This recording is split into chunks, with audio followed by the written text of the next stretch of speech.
కృష్ణా జిల్లా మచిలీపట్నంకు సంబంధించిన ఎన్నికల కౌంటింగ్ జూన్ 4న కృష్ణా విశ్వవిద్యాలయంలో జరగనున్నట్టు మచిలీపట్నం డీఎస్పీ అబ్దుల్ సుభాన్ తెలిపారు. ఈ నేపథ్యంలో ఎవరైనా శాంతి భద్రతలకు విఘాతం కలిగిస్తే కఠిన చర్యలు తప్పవని ఆయన హెచ్చరించారు. జూన్ 4న ఎలాంటి అవాంఛనీయ ఘటనలు జరగకుండా ఉన్నతాధికారులు ఉత్తర్వుల మేరకు కట్టుదిట్టమైన ఏర్పాట్లు చేయనున్నట్టు వివరించారు. చట్టాన్ని ఎవరూ చేతుల్లోకి తీసుకోవద్దని సూచించారు.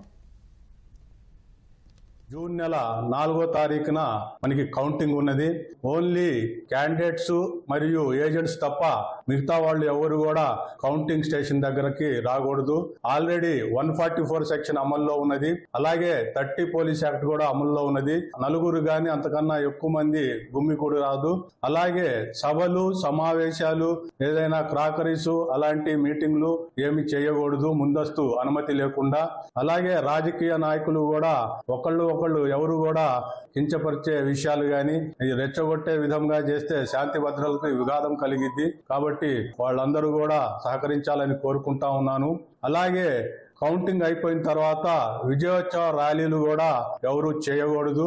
కాబట్టి ప్రతి ఒక్క పౌరుడు అలాగే రాజకీయ నాయకులు మాకు సహకరించాలని కోరుకుంటా ఉన్నాము.